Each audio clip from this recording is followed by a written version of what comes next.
Okay, Mr. Mayor, we are now live. Please go ahead. Thank you, Madam Clerk. Welcome everybody in this beautiful May sunny night. I'll call the meeting to order. Approval of the agenda. Would any member of council or staff like to add anything to the agenda here tonight?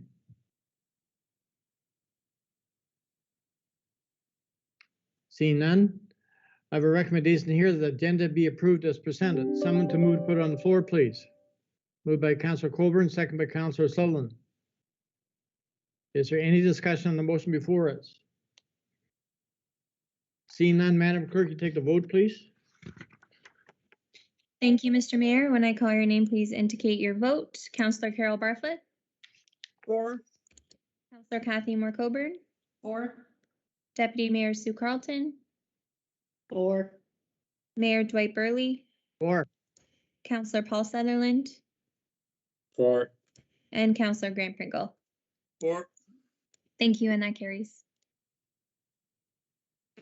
Thank you.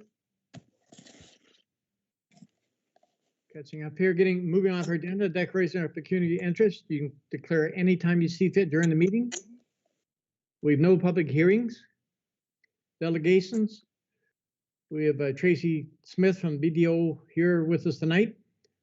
First of all, I'll read the recommendation that the Council of the Township of Georgian Bluffs approves the transfer of the 2020 building department surplus of $58,700 to the building sustainable reserve, and that the transfer of the remaining 2020 surplus of $930,218 to the road construction reserve is hereby approved, and that the 2020 draft financial statement for the year ending December 31st, 2020, as presented by BDO here are hereby approved.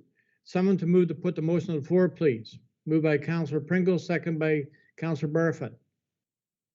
Now, Tracy, you're going to give a presentation? Yes, I can do that. Go ahead, please. Okay. I think Brittany was going to bring up the report. I'd like to thank the council for inviting me here to your virtual meeting this evening.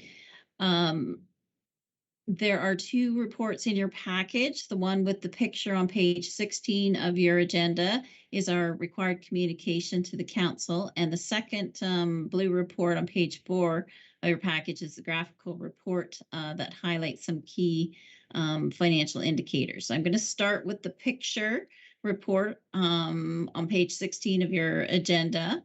I'll provide just a brief summary of the required communication, and then we'll provide a very high-level overview of the draft financial statements.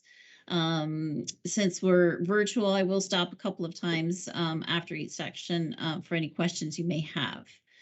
I would like to thank Cassandra and Samantha and the staff at Georgian Bluffs for assisting us with the audit and their patience as we completed the audit virtually. Again, it is a little more difficult when everyone is working from home, and we very much appreciate all the support that they have provided to us for that audit.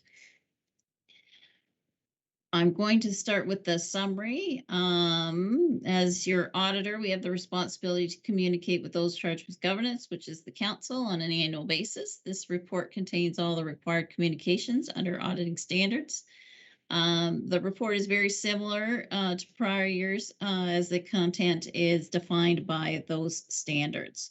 The status of the audit is that the draft financial statements are included in your Appendix A. They need to be approved by council before we can release them in final. Once they are approved by council, we need to obtain a signed representation letter. We have to do subsequent event review up to the approval date, and also we have to obtain the outstanding legal confirmations, which have to be done up until the report date. Amounts are material if they would affect the decisions of users relying on the financial statements. Materiality was $375,000.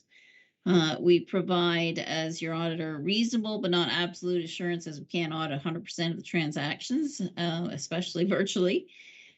We do use the materiality to help us focus the audit on higher risk areas and use it to determine statistical samples.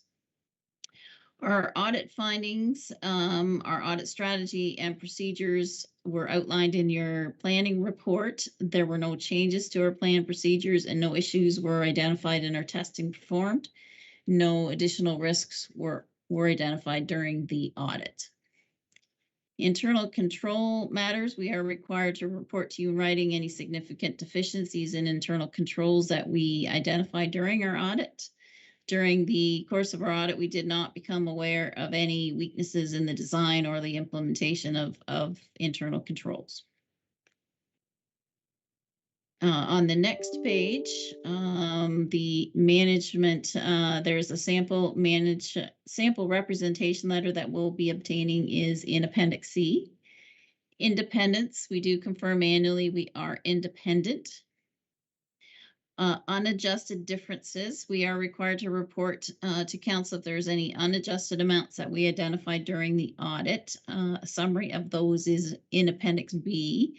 There's only one difference relating to an estimate on the landfill liability. And since the amount is an estimate and it is not material, we can issue a clean opinion that the financial statements are not materially misstated. Audit standards also require an annual communication about the responsibilities for detecting fraud and to highlight it is a shared responsibility between the auditor, management, and council. We did not have any issues or concerns during our audit. If council has any issues or concerns, I can be contacted directly for any further discussions on that matter. So that is a very high level overview of the communications. Are there any questions before we move on to the draft financial statements? Thanks, Tracy. Does council have any questions at this time? Okay. I can't see everybody, Tracy, so I see no hands coming up, so please go ahead. Okay, so if we could turn to page 29 of the council package. This is our auditor's report.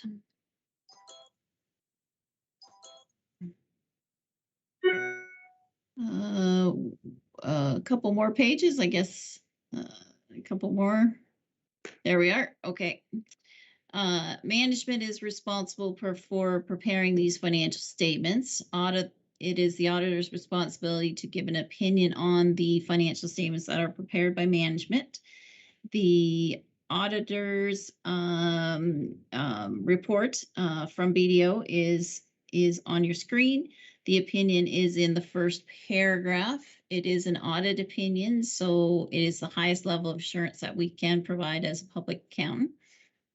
The opinion is in the second paragraph. In our opinion, the financial statements present fairly in all material respects the financial position of the township in accordance with Canadian public sector accounting standards. Therefore, it's a clean opinion. We had no issues or concerns that came to our attention during the audit.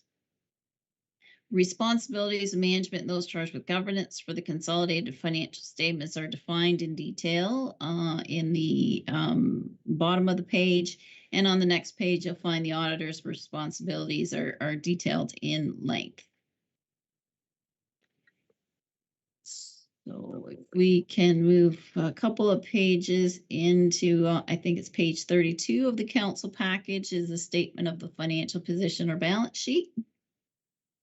It is a point in time on December 31st, 2020. On December 31st, 2020, the township had financial assets of just over $20 million. The largest asset is cash of $15.5 million. That is a small decrease of $400,000. There was an increase in reserves of $1.4 million, which normally would increase your cash position when you put money into reserves. However, there was a significant amount of cash that was needed to be used to pay for the capital assets, particularly the Ingalls Falls Road, while you were waiting for the grant subsidies to come in. So that was, you had to pay for that before the grant money came in. So you'll see that an increase in receivables from 716,000 to the 3.2. And that relates largely to 2.4 million that you were waiting to receive in grant funds for the Ingalls Falls Road. So once those funds are received, your cash balance will be increased back up again. On December 31st, 2020, liabilities totaled just over $5 million. The accounts payable and accrued liabilities that is made up of normal trade payables and developer deposits. It is increased a bit from the prior year, and again, that's due to the capital projects that were ongoing around the year end that were paid subsequent to the year end. Long-term liabilities have a small amount of external debt of $1.2 million. There was no new debt during the year, and you did repay down the debt that you had of $238,000. That brings us to the middle of the page where you'll see the net financial assets. So that's the financial assets less liabilities. So that's a key financial indicator. It's positive, which means you do have resources for the future. $14.7 million indicates a strong financial position. That financial asset amount will increase when you build up your reserves and when you have operating surpluses. Non-financial assets, the largest, of course, is your tangible capital assets. So that's the physical assets that you have of $55.2 million. That's at cost less amortization. So that's not your replacement cost. These financial statements are prepared on a historic basis. So they use the cost basis to report the assets. That brings you down to accumulated surplus of $70 million. That's the equity built up over time, both monetary and your physical assets. And a further breakdown of that is provided in the blue report. The next page is the statement of operations. It's the transactions for the year. It is a consolidated statement, so it does include 75% of the Intertownship Fire Department, and it also includes 50% of the biodigester. The revenues totaled $17.6 million for 2020. These revenues include all your external revenues for both operating and capital. It does not include any transfers from reserve. The budget amounts also do not include any budgeted amount for fire or bio. So you'll see the fees and user charges are a little higher than budgeted. And that's because you've got user fees and for the fire and bio that are not included in the budget amount. The grant, again, you'll see a significant increase in your government transfers from the prior year and from your budget. So that relates to the $2.4 million in grant funds that you applied for the Ingalls Falls Road. The expenses totaled $13.3 million for 2020. Those expenses include all your operating expenses and amortization. It does not include any capital purchases nor any transfers to reserve as is required under public accounting standards. So that is different from how you would report your internal records and how you would budget. The budget amounts that you see of 11.2, they do not include amortization, so you can't directly compare your budgeted expenses to your actual expenses on this page. But in the blue report, we do again provide a comparison where we've backed out that amortization. The annual surplus of $4.3 million is the revenue less the expenses.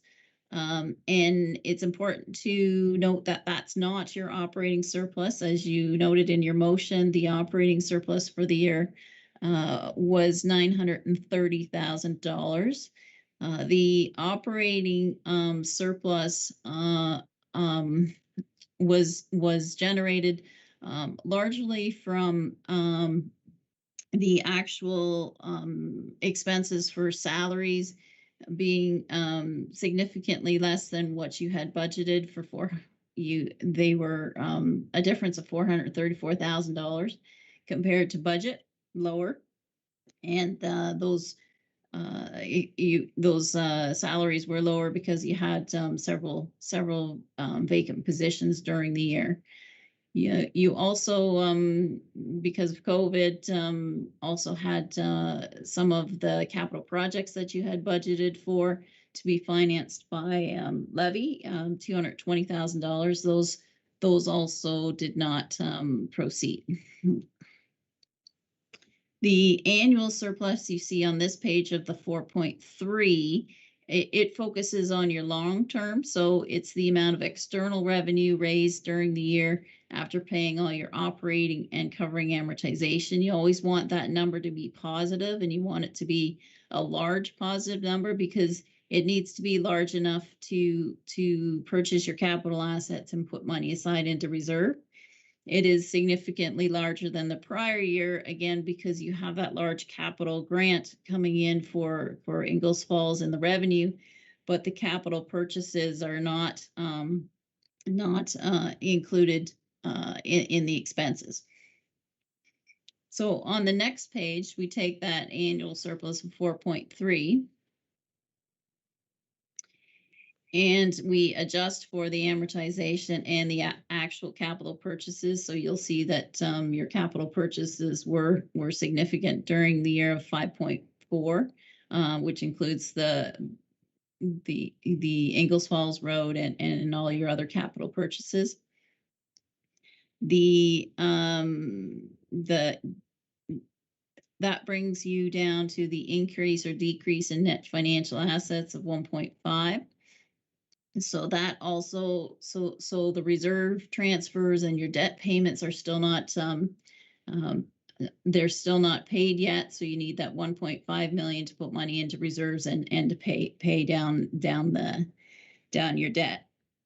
So the increase or decrease in net financial assets, that can be positive or negative. Positive's not better than negative. It just depends on where you are in your cycle. You'll see that you budgeted for a negative $141,000, and it was budgeted as a negative because you were anticipating taking money out of reserves to fund fund your capital purchases. So again, the capital purchases that didn't proceed, that were funded from levy, increased your operating surplus. The capital purchases that were intended to be financed from reserve that didn't go forward remain in reserve, so they didn't come out of reserve. So that's why you have a positive number instead of a negative, because the amounts didn't come out of reserve that you had anticipated to make those capital projects. Excuse me. So I think that's, and then lastly, I'll just touch on the last main statement. It is a statement of cash flows. So this is what happens to the actual physical cash that goes in and out of your bank account. About the middle of the page, you'll see you generated $5.3 million in cash from operations. You spent $5.4 million on capital assets, and you repaid $238,000 in debt. So you did have a small decrease in your cash of $365,000. But again, once you receive the grant money, then your cash position will go back up again. So overall, the township is in a strong financial position. You had an operating surplus of $930,218.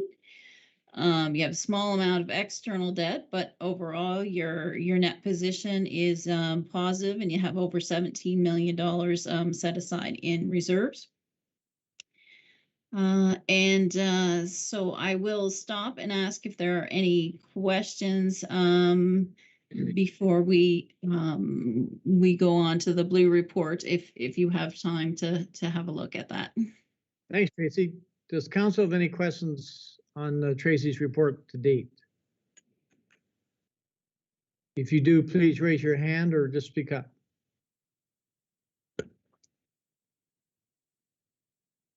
Madam Clerk, I do not see anybody, so guess Tracy, go ahead. Okay, so the blue report, it's not part of the audit. It's something that we do provide to help with understanding the numbers. These numbers are the numbers are the same as what's in your audit report. That's officially been audited, but it's been audited under the public sector accounting standards. So the blue report takes those numbers in a little bit easier format to read. So if we'll just maybe flip through, I won't spend a whole lot of time on it because we did go through the financial statements in detail. The first page where you are today looks at those key financial indicators that we talked about, your cash position, your financial assets, all being in a good position. It does provide on this page the breakdown of that $70 million that's on your balance sheet. I know it's a little fuzzy on the screen there, but so you've got $54 million invested in your tangible capital assets. So that's the large portion of it. You'll see $17 million there that's invested into reserve. The surplus, we have already transferred that $930,000 to reserve on the assumption that you will pass the motion tonight. If the motion is not passed, we can revise the statements because they are in draft. But we've prepared the statements based on the fact that the 930 is already included in the $17 million of reserves. Just going on to the next page is looking at the tangible capital assets and you'll see the largest part of tangible capital asset is the orange, and that's your transportation services capital assets. So again, we'll just flip through these quickly. The blue is the actual capital purchases. The red is the amortization. You always want the blue line to be higher than the red line. That means you're investing in your assets and trying to renew your capital assets. Taxation, the next couple pages just give you some detailed information on your taxation. Flip through and some graphical, and then revenues. So here we've provided the budget compared to actual. The next page is the expenses where we took out the amortization, so you can see a better comparison here of the budget amount to the actual expenditures that were incurred, and the expenses were lower as indicated in your operating surplus. That's to look at the function, your operating expenses by function and object, and then lastly a look at what you have for the future in your reserves. And it breaks down the $17 million in reserves. And also the obligatory reserves, you still have a little bit of gas tax money that hasn't been spent, $209,000. That shows on your balance sheet under deferred revenue, so it is in a separate spot, but we've pulled them all here together. So you can look at all the reserve funds together. So again, that's just a very high level overview. If there's any questions, I'd be happy to take those. Thank you, Tracy. Madam Clerk, yeah, there you go. You're way ahead of me. Thank you. Does council have any questions for Tracy? was a great presentation, Tracy. Everybody just going to be accountants now. Or they won't want to be accountants now. No, a real good presentation. See no questions of Tracy. Madam Clerk, I guess we'll move forward with the motion. Carol, do you have your hand up? You're muted, Carol.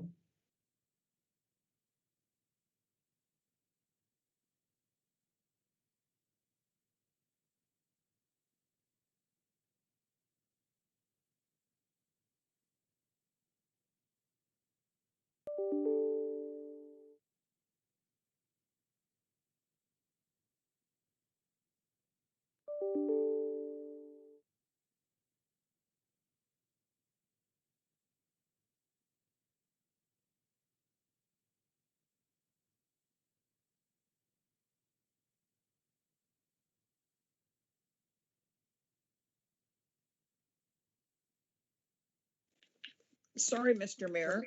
There you are. Go ahead, Carol. Okay, I was just a quick question for Tracy. I was trying to make notes, but went pretty fast. Okay, so it said, Tracy said 1.5 million to go towards paying down debt. No, that was the 1.5 million. That was on the statement of changes in net financial assets, and that 1.5 million is basically what you had left over from your revenues and your expenses that actually went to reserves. It was actually put into reserves. Yeah. And then it was used to pay the $238,000 principal payments, but the most of the 1.5 went into reserves. And what were those principal payments? 238,000. And they were for? Those were for you have Just for assets. no, the debt, there was, you have 4, it's in the blue report. Tracy, I see Cassandra has her hand up, so maybe she could answer it quite easy. Go ahead, Cassandra. Okay. Thank you. I just know the answer off the top of my head. So the 4 loans that we currently have outstanding are for the rec center. That was our contribution to the rec center, the biodigester, the airport, and the Brook Storm waste management pond. So those are or not waste management, I apologize, stormwater management pond. So those are the 4 loans we currently have in place and outstanding. Does that answer your question, Carol? Councilor Burke? Just making some notes here. It's a lot of information to digest at once. Yes. If you have no other questions, Councilor Barfoot, does any other council member have a question? No, I don't have any more. Thank you. So moving on, Madam Clerk, if there's no other question on motion before us, would you vote, please? Oh, I do have one more question, Mr. Mayor. Sorry. Go ahead, Councilor Barfoot. And I guess this should be to our Madam Treasurer. I ask her every year about depreciation. We're okay on those numbers? Yes, thank you for the question. So as Tracy highlighted quickly in the blue report, the goal is to always to make sure you're either renewing your capital assets or setting enough reserves aside to cover off at minimum your depreciation each year. So when you look at that graph that Tracy pointed out, we are actually investing more in our infrastructure than what depreciation is each year. So yes, Carol, we're good. You know, we always need more, and I'll keep emphasizing that. We always need to contribute more to our reserves, but we are in good shape that way, yes. Thank you. Thank you very much, Cassie. Sorry, Mr. Mayor. Cassie gets used to me asking this every year. It's no important. problem. Thank you, Councilor Barfoot. Seeing no other questions, Madam Clerk, would you take the vote, please? Thank you, Mr. Mayor. When I call your name, please indicate your vote. Councillor Carol Bartlett. 4. Counselor Kathy Moore Coburn, 4. Counselor Paul Sutherland, 4. Counselor Grant Pringle, 4. Deputy Mayor Sue Carlton, 4. and Mayor Dwight Burley. 4. Thank you. And for the record, Counselor Ryan Thompson is absent. Thank you. Okay, we'll move on with our agenda. We're down to correspondence. We have none. Staff reports. I'm going to read the recommendation I have before us first. That the first quarter department status reports be received for information. Someone to move to put it on the floor, please. Moved by Councilor Colburn, second by Councilor Barfoot. Now, I guess, Madam Clerk, I'll go through each one of these departments one at a time, starting with Human Resources. Okay, so Janet, if you're here, you're up. Human Resources. I'm here. Thank you, Mr. Mayor. So I'm just going to give a high-level overview of my report, starting on page 2 with policy work.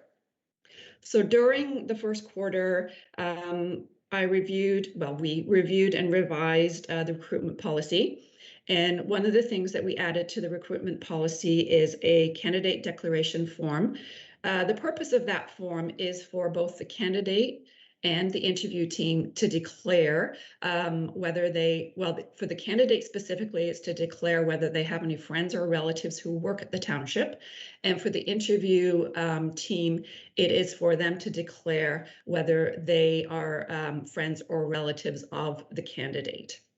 So that is completed by every candidate during the interview process. Then we developed a new staff code of conduct, as council knows, and a confidentiality policy. And along with that policy is a confidentiality declaration. That declaration will be sent, that's a new form, and that will be sent out to all staff for sign off. And then on a go-forward basis, the form will be the policy and will be reviewed by new staff during orientation, and the confidentiality declaration will be signed at that time. So those are the revised and new policies from Q1. And now we'll move on to recruitment. So during Q1, we had 3 vacancies: the admin assistant in building and planning, the planner, and the deputy clerk. So just for your knowledge, under status, they are all currently on hold. Well, they were currently on hold until the org review and budget approval. So we're full steam ahead on those now, which is very exciting. Lots of things happening in the recruiting world in HR right now. So under status, it says on hold for all those positions for the reason I just mentioned, but other status could be that the position has been posted, we're in the interviewing process, or an offer has been presented. So it could change depending on where we are in the recruiting process for any given position. From there, we'll move on to offboarding. So during Q1, we had 1 resignation in building and planning, and that was the admin assistant position. And as I noted previously, that is on hold because we wanted to wait until after the org review and budget approval. So again, so for the reasons, that was a resignation, and it could be, there could be other reasons such as retirement or internal movement, things like that. Because of the hold of positions, there was, because specifically in building and planning, there were vacancies for a planner and the admin assistant. So building and planning had a great need for some assistance. So what we did was we hired a external organization called the agency, which is a local recruitment agency. I think it was very successful. I think if you ask Jen, she would agree. We have someone currently in place assisting the planning department until we finish the recruiting process for the admin assistant position. That's that. Employee turnover. one thing I didn't do in my report, which I will do for you, is define what an employee turnover is, because some of you might not know. So it is defined as a percentage of employees who left an organization over a certain period of time. So for our purposes, that will be quarterly.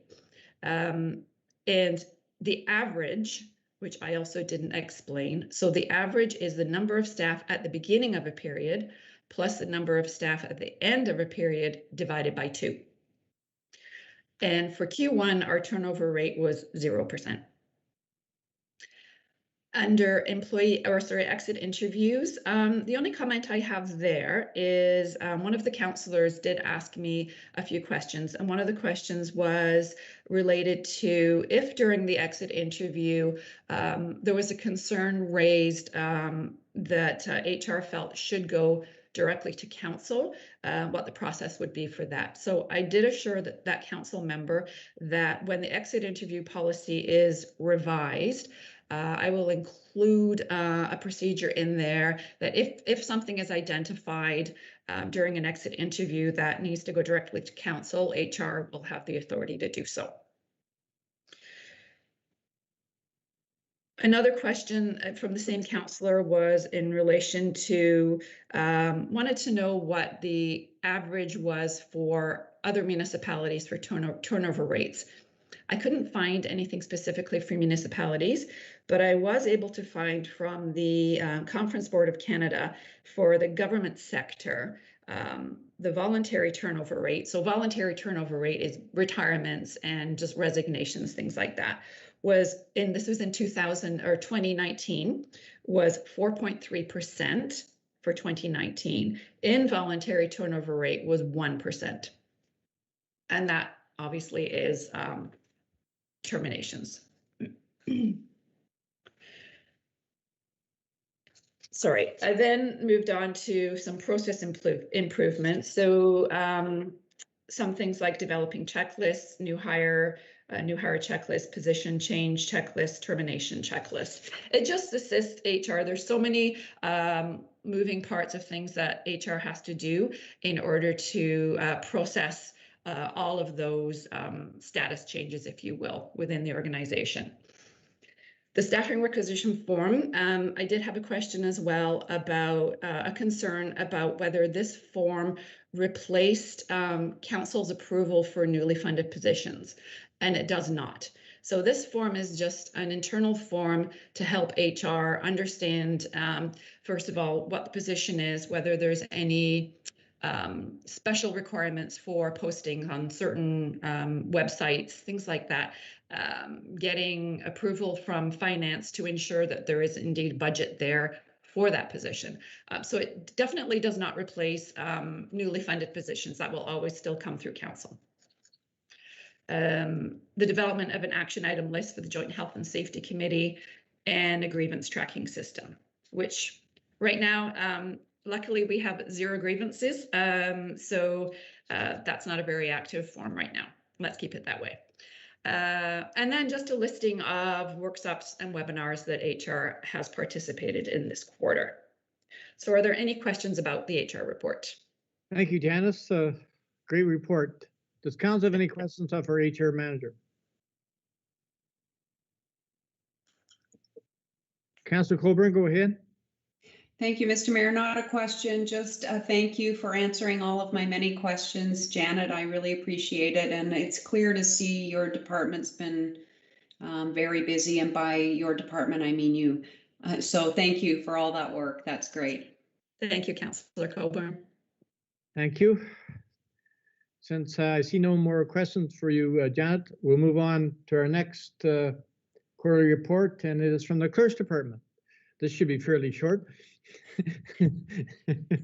Thank you, Mr. Mayor. And yes, I will keep it brief.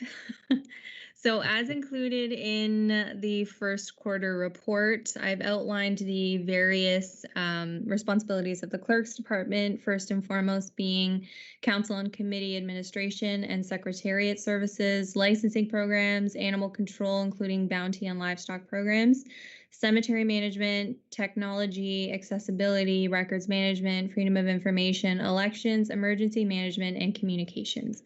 So this report gives a brief breakdown of what we've been doing in the first quarter of 2021, specific to each of those responsibilities.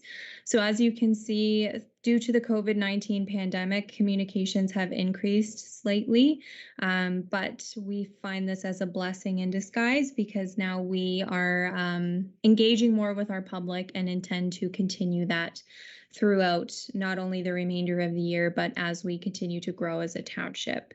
So I did have one question in regards to communications, specifically if we were looking at a public engagement policy as we look to ways to grow our outreach with our community. And the answer is yes. Throughout the course of 2021, we will be looking at more and more inventive and fun ways to interact with our public, including a policy as to how we do so and how we welcome that engagement throughout the year and throughout various projects. So council and committee administration, you can see that thus far we've had 31 meetings, including 16 reports, 4 policies, 31 agendas and minutes, and 37 bylaws, all created from the clerk's department. Our licensing programs have taken or seen a bit of a decrease due to the COVID-19 pandemic and the impacts the regulations and restrictions have had on small businesses and special events, etc. So animal control, as I mentioned, we monitor the contract with our current animal control service provider, which is Owen Sound Animal Control Services.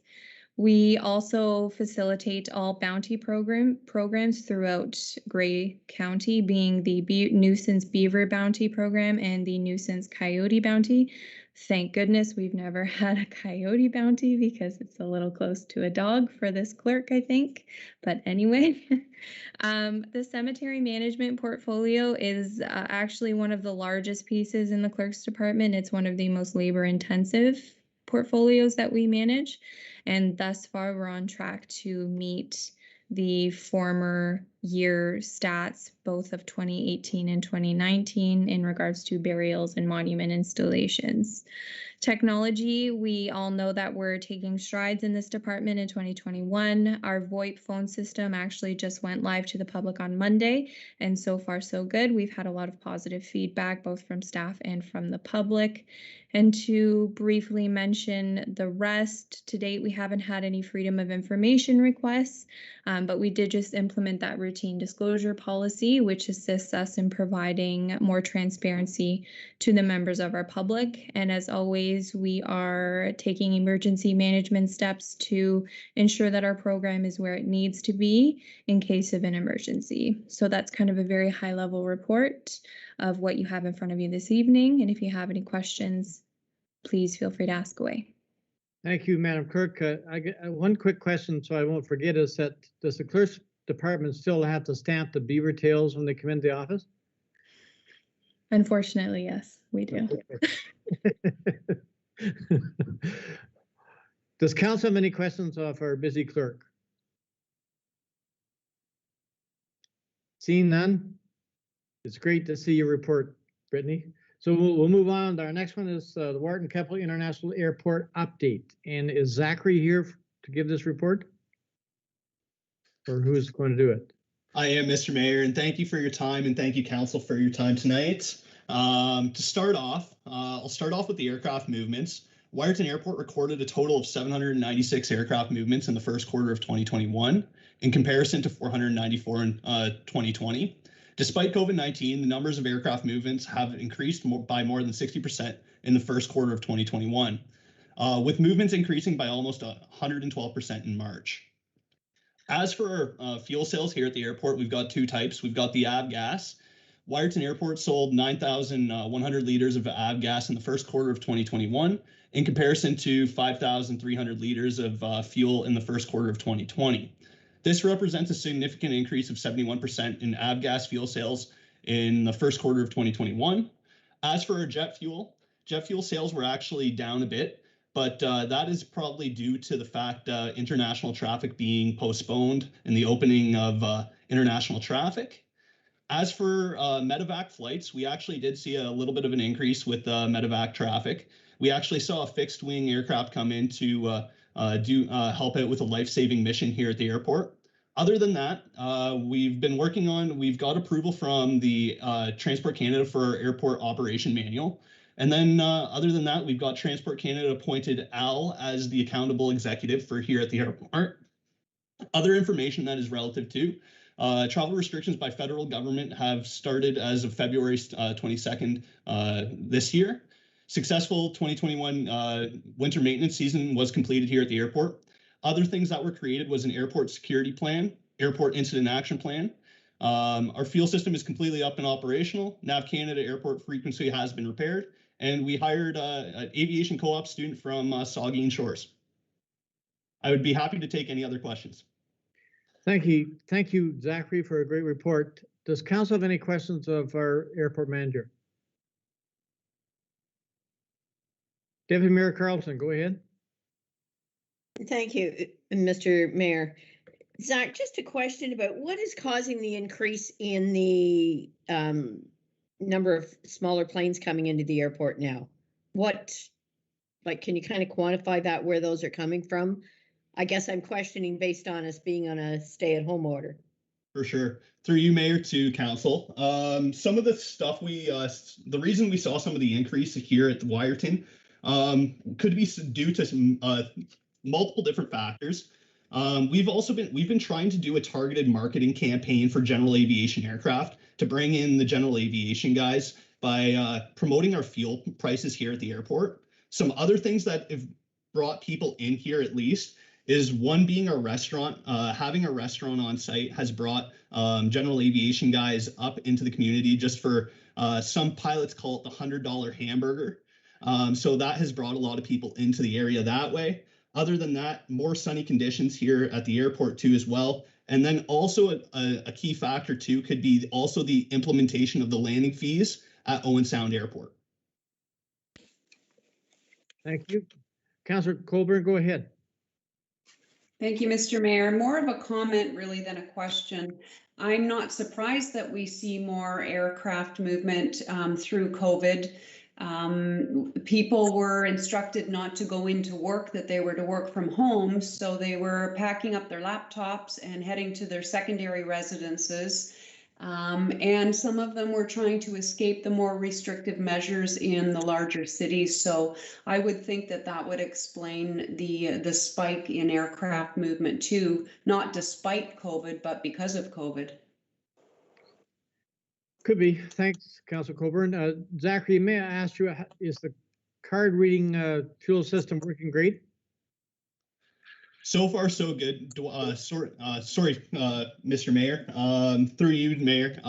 We have the fuel system here at the airport has been completely up and operational. We haven't had any issues with it for a while now. So everything's good to go, and fingers crossed. Okay, thank you.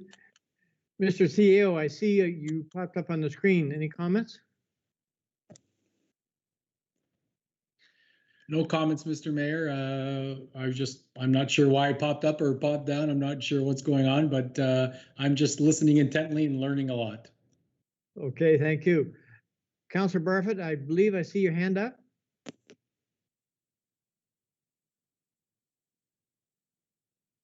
You're muted, Carol. You're right, I did have it up. Okay. I Thank just you. have a question that was put to me by a ratepayer. And I guess this is as good a time as any to ask it. When a plane comes in, what kind of security does the pilot and or passengers have to go through? This is from a ratepayer. I don't know the answer. I'm quite sure, Zachary, you'd have that answer. Through you, Mayor, to Council. As for security at the airport, we track our movements through a telecorder, which is basically a device. Anytime the radio has been initiated to make a radio call into the airport, we have a device here at the airport that tracks all those movements. So even after hours, we're able to determine who was in and out of the airport based on an aircraft call sign. I think that would be good for the local people to know that there is something like that in place, because there have been some issues lately that has sort of got people's attention. So if the local people knew that all that was in place, I didn't know that. So it would be nice if that was passed on, about the security. And you said about hiring another person from, was it Saugeen Shores? What was that for? Through you, Mr. Mayor, to council. Yeah, we brought on our first, or well, my first co-op student here at the airport. So I was once a co-op student at the Peterborough Airport, and luckily I had the opportunity to take in all that knowledge at the Peterborough Airport. So I thought as a Georgian College student, a previous Georgian College student, bringing on a co-op student allows me to pass on some of the information I was taught. So yeah, we brought a student by the name of Jared. Well, it's nice to get the young people involved. Thank you. Thank you. Before I go to Councillor Colburn, Zachary, since we're still talking about security at the airport, just a little clarification. When a plane lands to go to the card reading machine to fuel up, if there's passengers in the plane and so on, they're pretty well confined to that area, are they not? Through you, Mr. Mayor, to answer your question, yes. The aircraft, as soon as they're getting fuel, most of the aircraft that are flying in are just going into the fuel. As currently, we have the airport terminal locked. So other than that, they're not really going into the community as of right now. So I hope that is to answer your question. No, that's good. Councillor Colburn, go ahead. Thank you, Mr. Mayor. Through you to Zachary. You mentioned about a co-op student. Is that purely educational, or is that a paid position? Through you, Mr. Mayor, to council. This is just a co-op experience, so it's unpaid. Thank you. Thank you. Does council have any other questions of our airport manager? Seeing none, I'll move forward with our next department, planning department. Madam Planner, are you here? Yes, I am. Good evening. So the Q1 first quarter report for the planning department is fairly straightforward. And I would note that it just contains the activity for the first quarter, which is January to March 2021. So as you can see, table 2 for department activity, it shows that our documents and reports were pretty much on par with previous years. Where you see a difference is with the number of meetings that I attended, as well as introducing planning students into our department for pretty much the first time. That was a real highlight for me. And you'll also see in table 2 that there were a flood of property purchase inquiries during the first quarter. The numbers you see there only count the number of calls that I myself took, and it doesn't include any that the former planning building assistant may have responded to. So due to the volume of those calls, it really necessitated that we update our website. So the front page of the website was updated to provide links to the zoning bylaw and the county GIS. So we put that on the first page just to make it more accessible for people that were interested in purchasing property in the township. So I would acknowledge the clerk's department for their help with making that change to the website. And that's all I have. If there's any questions that council has, I would be happy to answer. Thank you, Jen. You're sort of cutting yourself short, because I really feel that the planning department of Georgian Bluffs is a very, very important department in the municipality for growth and everything else. So you should pat yourself on the back, because you're doing a fantastic job. Thank you, Mr. Mayor. Thank you, council. Does council have any questions of Councilor Colburn? Go ahead. Thank you, Mr. Mayor, and through you to our planner. I note on table 2, one of the larger categories of complaints is general bylaw. And I just wondered if you have more of a breakdown of those. Are those property standards or nuisance complaints? And it's okay if you don't have a breakdown of that particular one. It accounted for 14 and so far this year. Through you, Mr. Mayor, to Councillor Coburn, I believe those are building department statistics. I don't have any,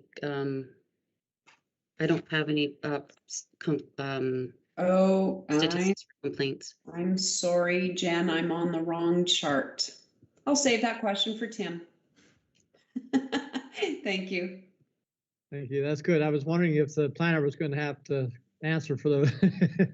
Anyway, let's move on. There's no other questions. We're now down to building and bylaw enforcement. And I believe, is it Tim or Luke is going to do this? It's Tim. Tim, go ahead, Tim. Good evening, everyone. Yeah, our numbers, obviously, for permits issued are up substantially. We're just coming into May, and we're a little over the 200 mark. And usually in a given year, we're just over 300. So we haven't hit halfway through the year. And, you know, obviously there's a lot going on in our municipality, despite the cost of lumber. Our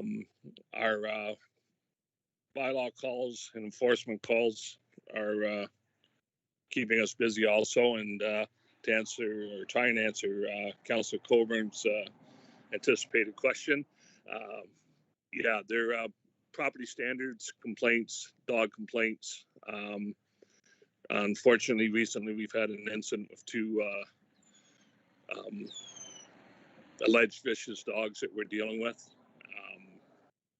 They can get fairly time consuming. The one involves a potential pit bull. And the way we have to handle that is we have to require the person to take the dog to the vet for verification of breed. And then we'll handle it from there and see whether we have to proceed under DOLA or what we have to do about the dog. So we're still obviously getting complaints in regards to traffic on our trails, and you know, we're trying to work with the OPP and local residents to try and do something about that.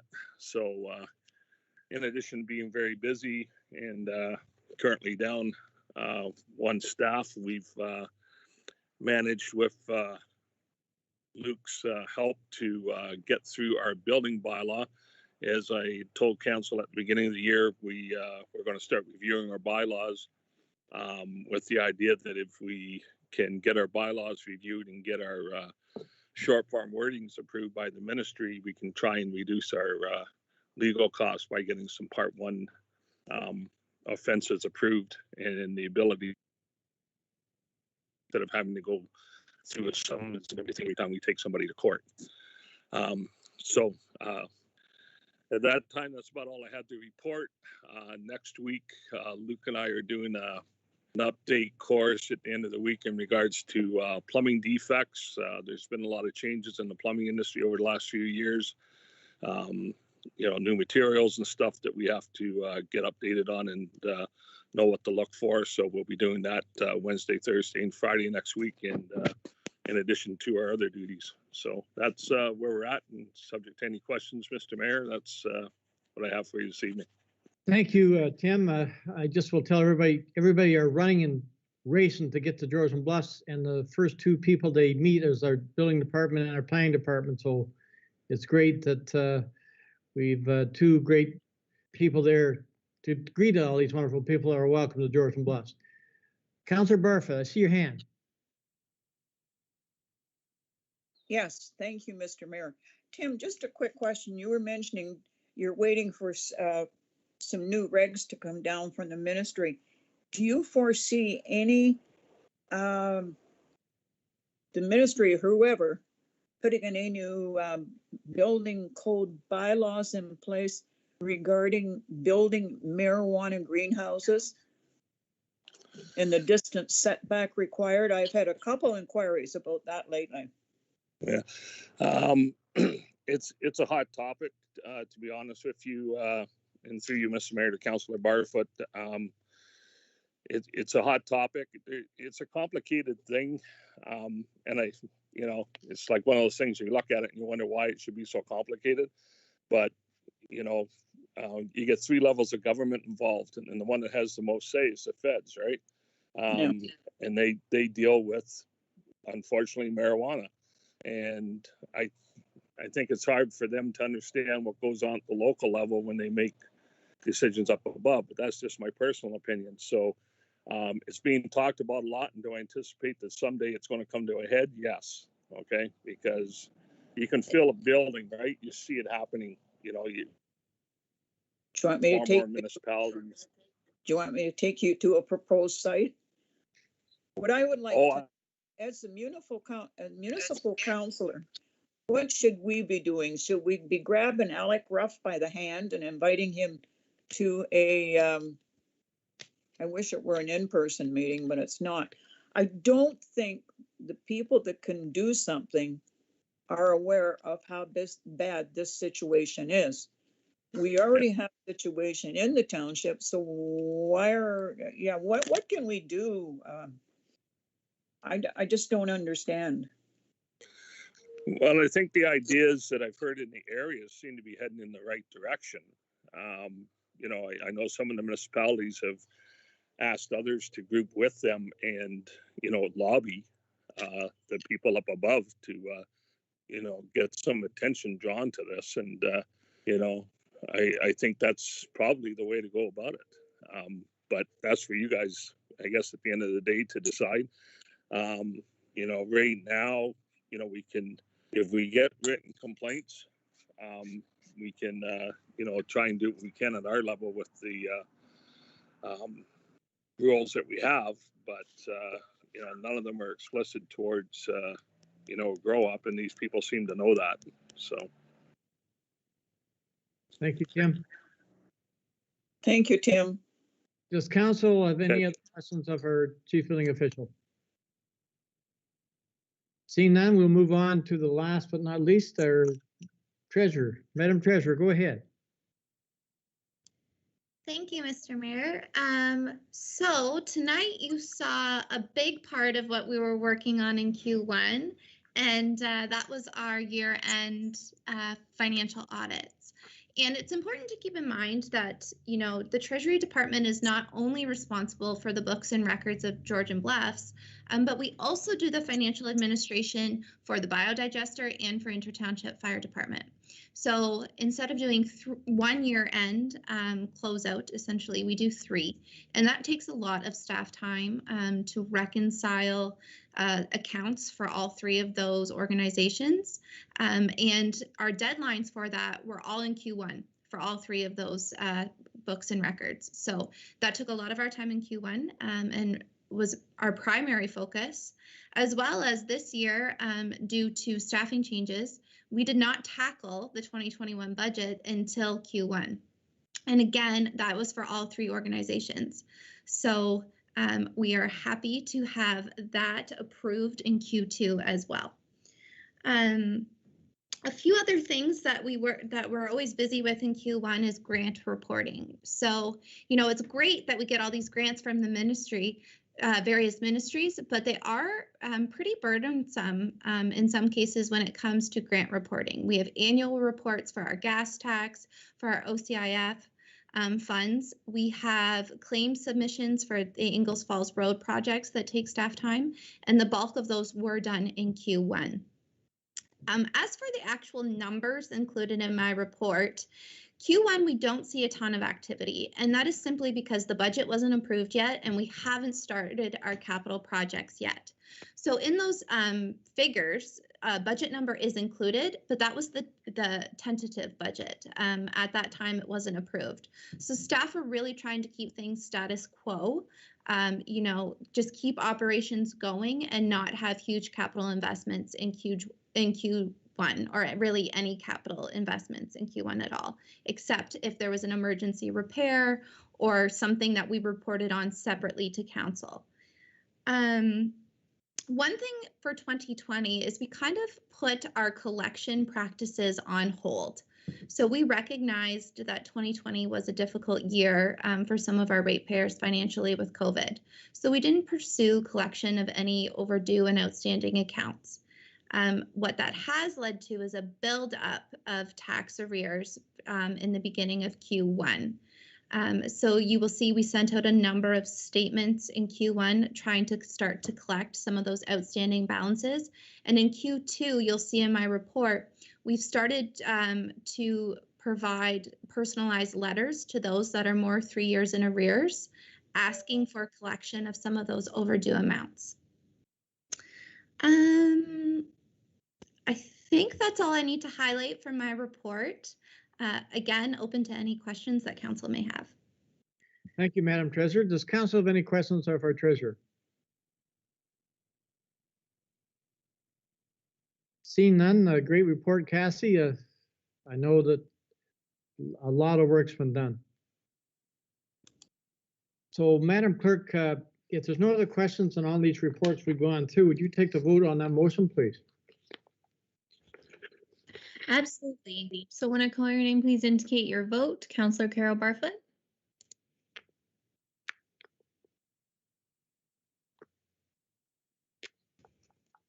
Councillor Barfoot. For. Thank you. Councillor Kathy Marcoburn. For. Councillor Paul Sutherland. For. Councillor Grant Pringle. For. Deputy Mayor Sue Carlton. For. And Mayor Dwight Burley. For. Thank you, and that carries. Thank you. Moving off our agenda, we're down to our next staff report. I have a recommendation here that the committee support renegation of vegetation on the Shore Road allowance in front of lot 127 at Boulder Estate, and the staff be directed to contact the developer to commence a tree replanting plan to remediate the disturbance area on the Shore Road allowance, including removing stumps, large pieces of tree remnants to reduce hazards associated with trips and falls. Someone to move to put it on the floor, please. Moved by Councillor Pringle, second by Councillor Sullivan. Councillor Sullivan, you have to leave at 10 after. Maybe I should get someone else to move the motion in case you have to leave. Moved by Councillor or Deputy Mayor Carlton. Sorry.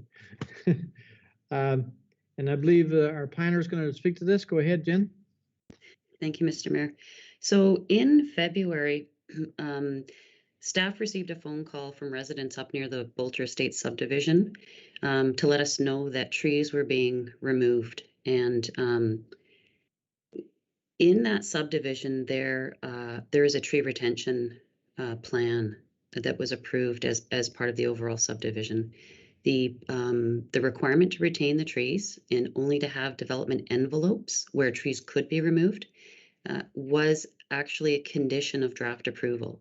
So through the review of the proposal for the plan of subdivision, an environmental impact study was done, and it was recommended that the trees be retained. The application proceeded based on that premise. It was proposed that they would be retained, and in the agreement, which is council approved, there are very detailed plans to protect the trees, and the agreement also provides for remediation of trees that have to be removed. So there's a vegetation rehabilitation plan in there as well. When we had staff go out, because of the snow cover, it wasn't really possible to determine the extent of the tree removal.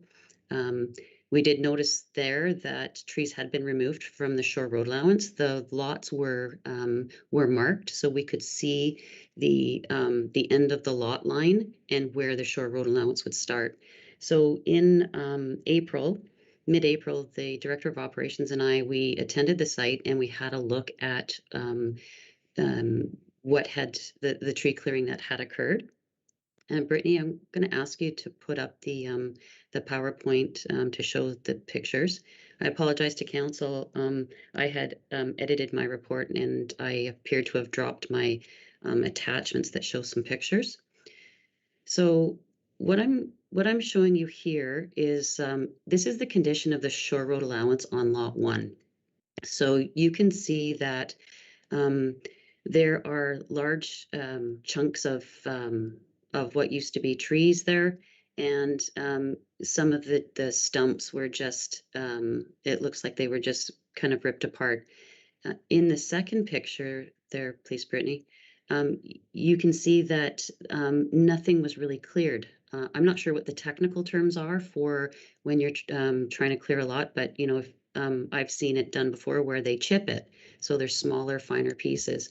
So underneath the remnants of the trees there are actually stumps that are sticking out of the ground, probably about 4 to 6 inches in some places. This is actually the shore road allowance. Where I'm standing and taking the picture is actually where the lot line is. So you can see there's a significant amount of trees that have been removed from the shore road allowance on lot 1. We have Steve and I attempted to count the number of stumps that we could find, but as I mentioned, a lot of them are covered by the debris that's there. You'll see in the table 1, we tried to list the number of trees that we were able to determine were taken down.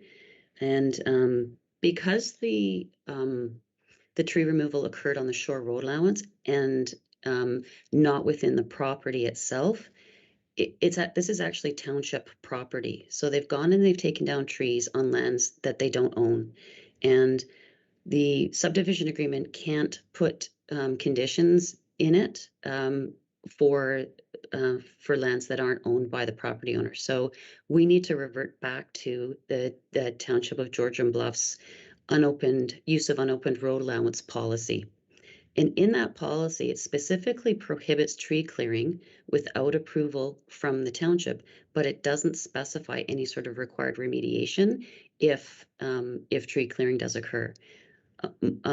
My understanding that the intent of that was so that staff could bring back a report to council, so that council would have the opportunity to explore the issue and determine the course of action that they would like to take. So because the tree retention on the properties themselves was really important, we can conclude that the presence of the trees on the shore road allowance is equally as important. So in my report, I'm recommending that that the township require the developer to pretty much remediate the shore road allowance in the same manner that was required by the Niagara Escarpment Commission through through the plan of subdivision process. What happened was with the approval for that plan of subdivision, they had a landscape plan and they inventoried every single tree on the property. I mean, that just kind of underscores how important the tree retention plan is. And they are, the developer is going to replant pretty much an equivalent diameter of trees on the lots, on lots 1, 2, and 7. And I'm recommending that council support staff contacting the developer to ask them to submit a replanting plan and address removal of stumps and any hazards that are there, as well as the removal of any tree fragments to eliminate tripping and fall hazards for any of our residents who may wish to access the shore road allowance to get to the water. And I'd be happy to answer any questions that council may have. Thank you, Dan. I'll go to Deputy Mayor Carlson first. Thank you, Mr. Mayor, and through you to our planner. In addition to them having to replant these trees, are there any other penalties that they have to pay for going against? Like, I remember reading that whole subdivision agreement, and it was pretty clear as to just what exactly was expected of them with this subdivision.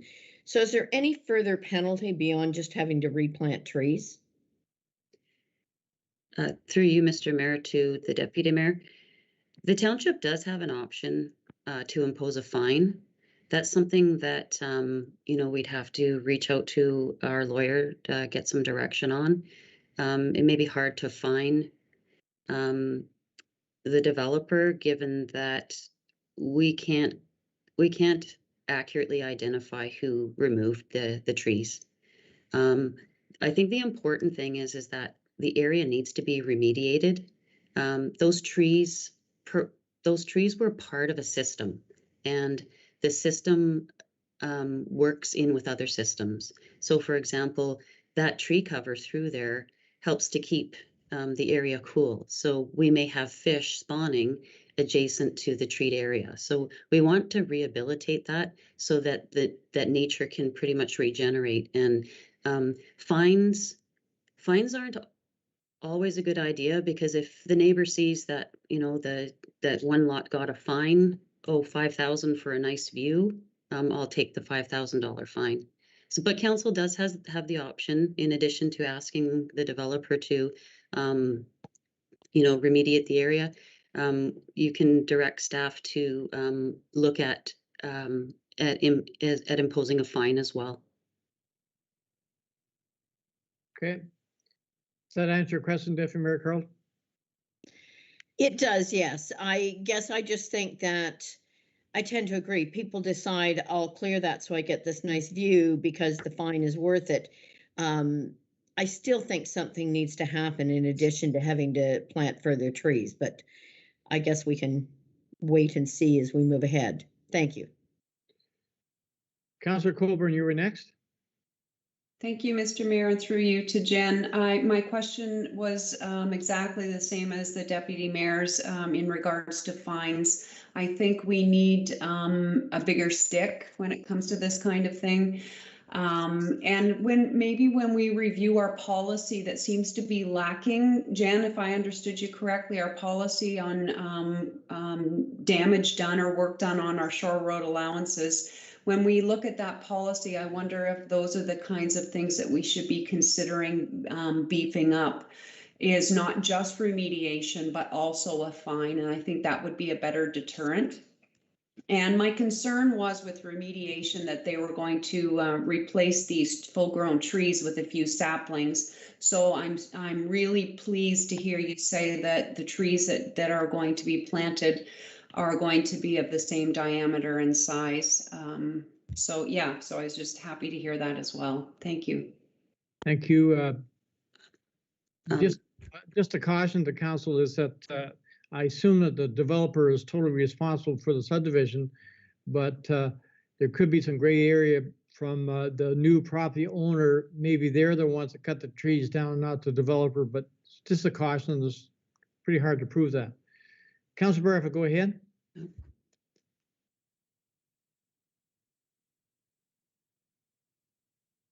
Carol, I believe you're muted.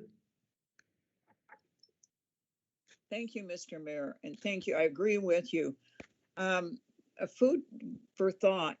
Is there any remnant land after those lots have been severed? And going with having a remediation plan is fine, as long as we have the proper people looking at and accepting the remediation plan. Like, I wouldn't have a clue. Jen and her staff will have to determine that. But another thing, the reason I'm asking, yes, put a fine out there, but some people, that's just a slap on the wrist. However, if there is a remnant parcel left over after those lots, why not have him put in some type of a quiet area that not only can be enjoyed by children, but can be enjoyed by residents up in that area? I'm not 100% sold on a fine. I don't think that sends a strong enough message. Thank you. Jen, go ahead. So through you, Mr. Mayor, to Councillor Barfoot, the subdivision was approved without any other areas. It just is comprised of 22 lots and one road. So there's no additional lands that are part of that development. And I'd also like to clarify for Councillor Colburn and for the rest of council, the plan that the Niagara Escarpment, the remediation plan the Niagara Escarpment accepted, they're not planting they're not replanting trees of the same diameter because some of them were very, very large. But what they're doing is they took, for each lot, they took the total number of all of the trees that were removed, and they calculated what their actual diameter was. So I think it came out to 900 and something centimeters for the diameter. They're going to replant so many trees at a certain diameter to equal the total that was removed. So for example, on one of the lots, they're going to replant at least 90 trees so that when those trees grow, there'll be a certain diameter when they're planted, and they're of a certain species that has been okayed. Councillor Colbert, a follow-up? Yeah, thanks, Jen, for that explanation. I find that to be a little odd, though, because we know with climate change, full-grown trees are really helping to remove the carbon from the atmosphere, and then replacing them with small trees, we lose out on all those years that they reach the size that they can effectively reduce the amount of carbon in the atmosphere by. So, I mean, I don't pretend to be a forestry expert, but it does seem to me that I wonder if that's another way around, owners or developers or whoever it is, cutting down trees that they don't like, and then being able to plant, something that's more to their liking. I think that we need both remediation and fines in order to make it more of a deterrent, because I don't know, maybe you have an opinion on that, Jen, but it seems to me we're missing out on an awful lot of years of the good that those full-grown trees do for the environment. Mm-hmm. Through you, Mr. Mayor, to Councillor Colburn, the reason why they can't replant what was taken down was simply because some of the trees were just too big. So that you can't put in, a 30 or 40-foot tree.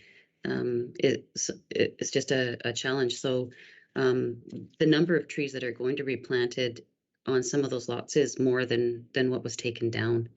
It's there are a significant number of trees that were removed from the shore road allowance. So council definitely has the option to, maybe amend the motion to specify that we look at larger trees to be replanted. From a technical perspective, I'm not sure what the arborist would come back with. I know there are some concerns with disturbing the soil and the ground at the shore road allowance. We don't want to disturb it to the point where it weakens the root systems of some of the other trees.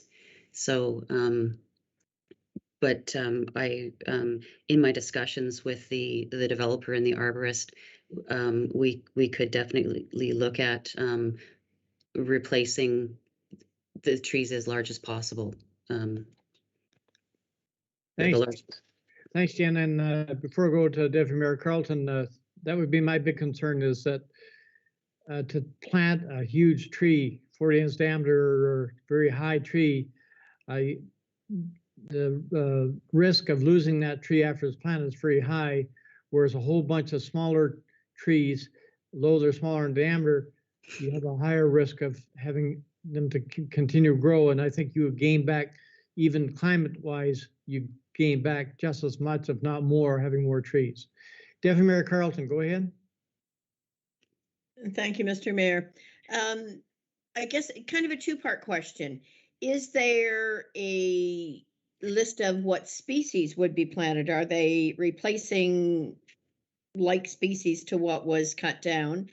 And is there a time frame around this, so that if in 5 years half of those trees have died, can we still continue to go after them to ensure that we get the number of trees there that we want? Thank you. Jan, are you able to answer that now, or you need more information? Yes. So through you, Mr. Mayor, to the Deputy Mayor, the arborist report was pretty specific. In the original landscape plan, they did inventory every single tree. And not only did they record the diameter of the trees, but they also recorded the different species.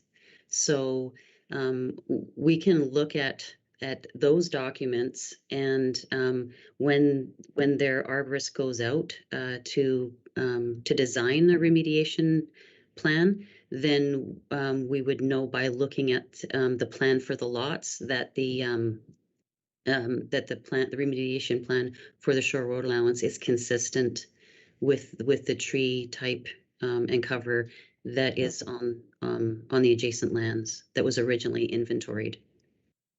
Thanks, Jen. Jen, before I go to Councilor Barfoot, in your chart, you show a 40-inch diameter tree. That's a humongous big tree. I can't think of too many 40-inch diameter trees. Are they talking about the circumference around it as 40 inches, or diagonal? The diameter to me be cut right through the tree.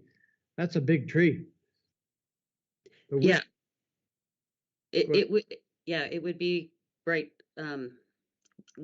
It was estimated not by the outside diameter, but you're right, across the center of the tree. Wow. Okay, Councilor Barfoot, go ahead. Thank you, Mr. Mayor. I'm not an arborist, so I'm not going to enter into that.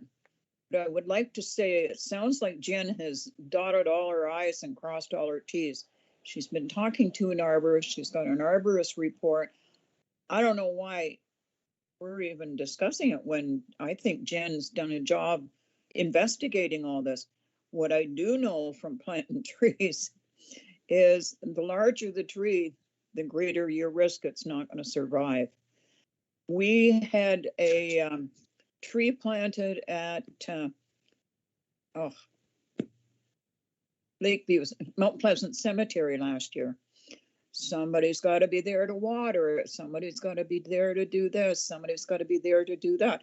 It's just not as easy as putting a stick in the ground. Get an arborist. They're the experts. I don't think I need any more discussion to say where I'm coming from. Thank you, Councilor Barfoot. Good comments. Councilor Pringle, go ahead. Yeah, thank you, Mr. Mayor. Yeah, just reiterate what Carol just said there too. Yeah, it's a good thing to stick the tree in the ground, but if somebody's not going to look after it, you know, they're trying to survive on nature, and a lot of them won't make it. So a lot of smaller trees do have a better fighting chance. But the strangest part I found though on this, Jen, was when you were standing on the edge of the road there, how many feet was left between the water and where they stopped cutting? Was there 30 feet, 40 feet? How far would it be? The shore road allowance is surveyed at 66 feet. So from where I was standing, there was probably about 20 feet of trees to the shore. Now, where the water was. So only the end of the property, there were survey pins there. There's no pins to indicate just how far the shore, like where that 66 feet ends. So staff would have to go back out and conduct a measurement just to see how many trees are left on the shore road allowance. On lot 7, there were trees that were removed, and they completely, like right down to where the water is, and then also on lot 2 as well. Do we think we got to them before they finished up what they wanted to do, or do we think that's what they wanted to take and we're on their way? It just seems very odd that if you're going to go to the extent of clearing a path to see the water, it's like saying you're looking at the forest but you can't see it for the trees, right? So to me, the view didn't get any better. You made quite a. I just was an observation I made. What did we get them before they got it finished, or was that their intent? But anyway, yeah, no, it's too bad. That's unfortunate that happened, and they had been there a little while. You wouldn't do that overnight. Like there's a fair bit of work went into that. That's Those are true. just a couple comments. Thank you, Grant. Jen, you given us a high level report of all the work you've done with arborists and the developer and so on and so forth. Are you confident that you can work with these people if this motion passes to get what you originally need to do? Through you, Mr. Mayor, to council, I believe that the developer is willing to move forward to rectify the situation. The the movement to send out their arborists to devise a remediation plan was fairly quick after we notified them of the tree removal, and they communicated quite often with the NEC, the Conservation Authority, and the township. I think they want to get these lots going, so they'd like to start building. I will note that lots 1, 2, and 7 are out of compliance with the subdivision agreement, so we cannot issue building permits for them. And I think that the developer needs to approach the township to ask council to amend the agreement for each of those lots, and it would look more favorable on the developer to participate in the remediation of that shore road allowance. Thanks, Jen. Mr. CAO, comment. You feel that what staff or the reports are bringing forward will correct the situation that we have in that subdivision? Through you, Mr. Mayor, I mean, I'm confident that staff are working on what we believe would be the best remediation possible with the best outcome. I do like the comment that the deputy mayor did make in terms of perhaps getting some assurances that, you know, if 3 years down the road or 5 years down the road, some of these new trees that are planted don't take, perhaps there's a requirement written into the recommendation that you know, that remediation effort continue until it's actually completed, so that there isn't sort of an opportunity where a year later they've planted the trees and then 2 years after that all the trees are dead and there isn't a requirement to go back and replant as well. So we might look at something like that to sort of ensure that over the course of the next 3 to 5 years or something, that the trees not only have been planted but have actually taken and are surviving and are growing well. But that would be my only sort of recommendation. Besides that, I think our planner is doing the best effort she can to protect the interests and keep the developer honest in terms of what was agreed to.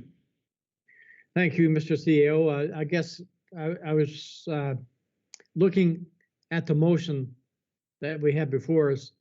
If this motion passes, it is going to put the township in a very good position, is it not?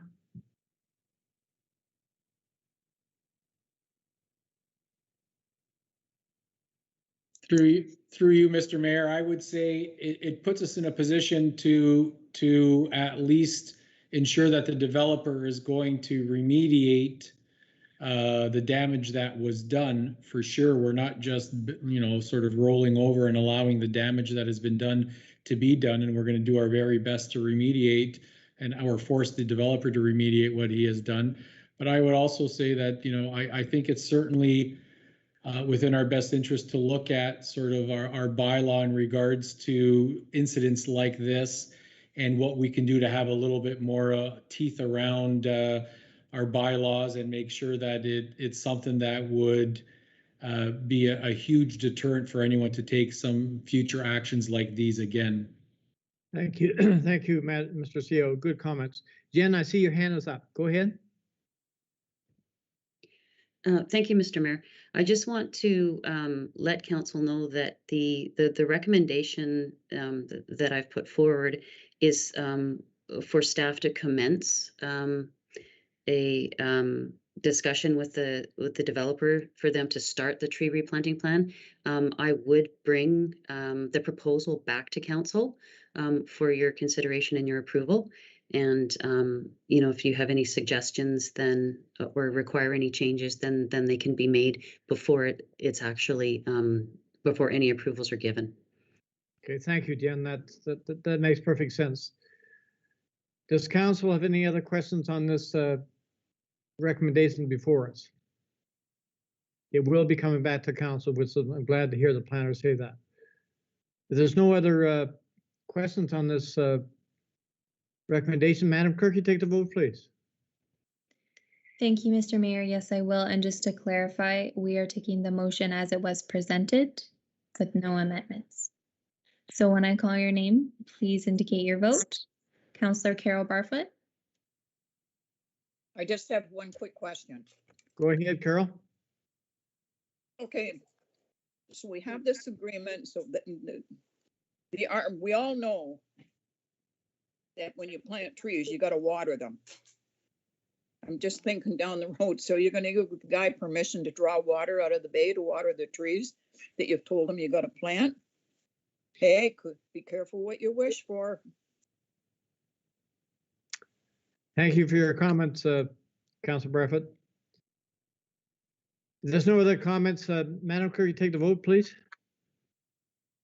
Thank you, Mr. Mayor. When I call your name, please indicate your vote. Councillor Carol Barfoot, I'm waiting for an answer. Councilor Barfoot, I believe that when the planner brings back her report, a lot of this information that she's heard us talk about and so on will be in that report, and will do with looking after the trees and probably where they're going to get the water and so on and so forth. I'm quite sure that'll be all in your report. Bring it back, Jen. Am I correct in saying that? It's just little things that sometimes get overlooked and come back to bite you. So as long as we recognize that in the future. Okay. Good comments. I'm quite sure, Councilor Barfoot, that staff have got those comments and they will bring that back in the report. Okay, I'm for the motion. thank you, Councillor Barfoot. Councillor Kathy Moore-Coburn, For? Councillor Paul Sutherland. Oh, Councillor Paul Sutherland is absent. He did notify me that he left the meeting at 6:10. Councillor Grant Pringle, For. Deputy Mayor Sue Carlton, For. and Mayor Dwight Burley. 4. Thank you, and that carries. Thank you. Moving off our agenda, public question. Madam Clerk, was there any member of the public registered for a question? There was none. Seeing none. We know unfinished business. We know new business. Does any member of council have a notice of motion that they want to bring forward? Seeing none, we have no closed session here tonight. Our next regular meeting is June the 2nd at 5 o'clock. If there's no other discussions, I'll ask for adjournment of this meeting. Someone to move for adjournment, move by Deputy Mayor Carlson, second by Councilor Barfoot. All in favor of adjournment, show of hands, since I can see everybody.